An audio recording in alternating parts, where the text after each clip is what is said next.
اللہ الرحمن الرحیم اللہم صلی علی سیدنا محمد وعلی آل سیدنا محمد وبارک وسلم وصلی علیہ۔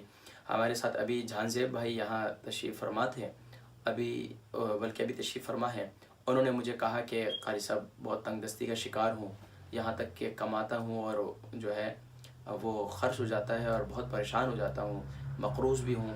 کوئی ایسا عمل بتلائیں جس کی بدولت اللہ مجھے قرض سے خلاصی بھی نصیب فرمائے اور اس کے ساتھ ساتھ میری آمدن میں برکت بھی ہو جائے۔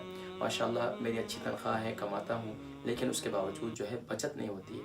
جب تنخواہ مہینے کا شروع ہوتا ہے تو میں سوچتا ہوں اس تنخواہ پر میں کچھ بچاؤں گا بھی اور گھر کا نظام بھی چلاؤں گا، لیکن اس کے باوجود بھی جو ہے بچتا کچھ نہیں ہے۔ تو اس کے لیے مجھے کچھ عمل بتلائیں۔ دیکھیں جی، سب سے پہلے کوئی بھی عمل کرنے سے پہلے میں ہمیشہ سے یہ کہا کرتا ہوں کہ 40 دن نماز کی پابندی کریں، میں اس کے بعد باقی معاملات کہتا ہوں۔ اگر کوئی شخص وظائف سے ہی دیکھیں وظائف کی برکت سے اللہ کریم ضرور عافیت والا اور آسانی والا معاملہ اور برکت والا معاملہ فرماتے ہیں، لیکن سب سے پہلے 5 وقتہ نماز کی پابندی۔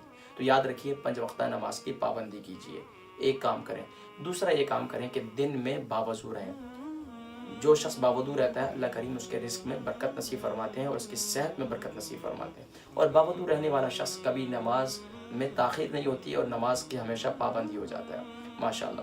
ایک کام یہ کرنا ہے جی، رزق میں تنگی اور کاروبار میں برکت اور خاص طور پر آمدن زیادہ ہے، برکت نہیں ہے، تو انشاءاللہ یہ عمل کریں۔ اور اگر جاب نہیں مل رہی ہے، کسی کو کاروبار نہیں چل رہا، دکان نہیں چل رہی، آفس میں اس کے کلائنٹ سے ڈیلنگ نہیں ہو رہی، ایک ڈیلنگ ہوتی ہے، تھوڑی ہوتی پھر رہ جاتی ہے اور پھر مشکلات کا شکار ہو جاتے ہیں۔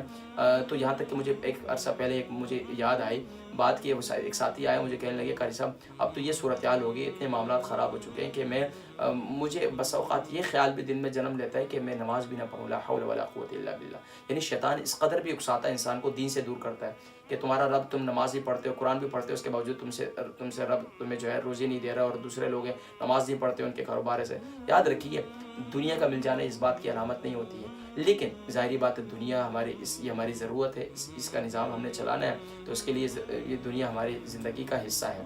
تو بہرحال اللہ کے نبی صلی اللہ علیہ وسلم نے دعا بھی تعلیم فرمائی کہ ربنا آتنا فی الدنیا حسنہ وفی الآخرۃ حسنہ وقنا عذاب النار، یعنی یا رب العالمین تو ہمیں اچھی دنیا عطا فرما اور ہماری آخرت کو بھی بہتر فرما۔ یعنی سب سے پہلے اچھی دنیا کا مل جانا یہ بڑی دولت ہے۔ حاضرین کرام، ایک عمل بتلا رہا ہوں۔ عمل یہ ہے کہ صبح کے وقت میں خاص طور پر فجر کی نماز کے بعد طلوع آفتاب سے پہلے 100 مرتبہ تسبیح ملائکہ۔ بخاری شریف کی آخری حدیث مبارکہ ہے سبحان اللہ وبحمدہ سبحان اللہ العظیم۔ حدیث مبارکہ ہے کلمتان حبیبتان الی الرحمن ثقیلتان فی المیزان خفیفتان علی اللسان۔ اس کے کلمات میں شاید کچھ آگے پیچھے ہوئے ہوں، لیکن حدیث مبارکہ کچھ اس طرح ہے کہ جس میں اللہ کے نبی صلی اللہ علیہ وسلم نے ارشاد فرمایا کہ یہ تسبیح ملائکہ ہے، اس کو جو شخص صبح کے وقت میں پڑھ لیتا ہے اللہ تبارک و تعالیٰ ایک پڑھنے والے کی برکت سے پوری کائنات کو رزق عطا فرماتے ہیں، چاہے جائے کہ وہ شخص خود محروم رہے۔ تو یہ ایک زندگی کا حصہ بنا لیجئے کہ صبح کے وقت میں سبحان اللہ وبحمدہ سبحان اللہ العظیم۔ اس کے ساتھ ایک اور حدیث مبارکہ میں یہ بھی ہے سبحان اللہ وبحمدہ سبحان اللہ العظیم وبحمدہ استغفر اللہ کے کلمات بھی موجود ہیں۔ لیکن اگر آپ سبحان اللہ وبحمدہ سبحان اللہ العظیم بھی پڑھ لیتے ہیں تو پھر بھی ٹھیک ہے، لیکن اگر سبحان اللہ وبحمدہ سبحان اللہ العظیم وبحمدہ استغفر اللہ اس کو بھی شامل کر لیتے ہیں تو سبحان اللہ۔ بہرحال اب یہ آپ نے ایک عمل یہ کرنا ہے۔ دوسرا، آپ نے جو ہے مغرب کی نماز کے بعد سورۃ الواقعہ نہیں چھوڑنی۔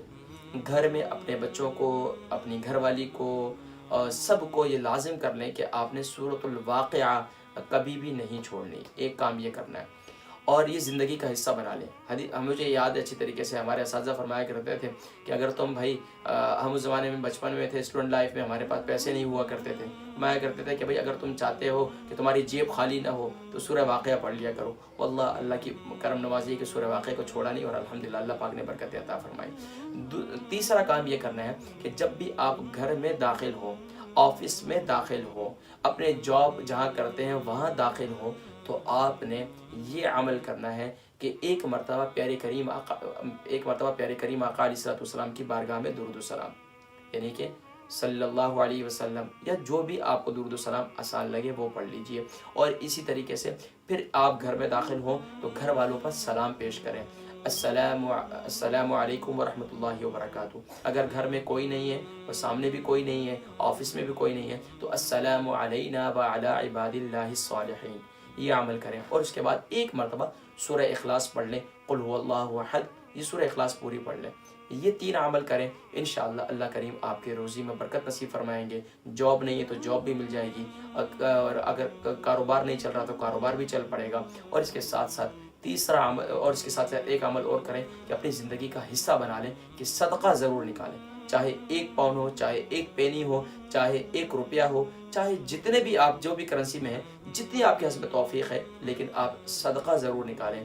اللہ تبارک و تعالی سب کی روزی میں، روزگار میں برکت نصیب فرمائے اور سب کے لیے آسانیاں پیدا فرمائے۔ لیکن آپ جہاں کام کرتے ہیں، جن کے ساتھ کام کرتے ہیں، ان کے لیے بھی دعائیں ضرور کریں۔ اللہ کریم نے جس کے ساتھ جس کا رزق جوڑا ہے، اللہ سب کے لیے آسانیاں اور سب کی روزی روزگار میں برکت نصیب فرمائے۔ بالخصوص بھائی جان زید صاحب کے لیے اللہ کریم ان کی روزی روزگار میں برکت نصیب فرمائے۔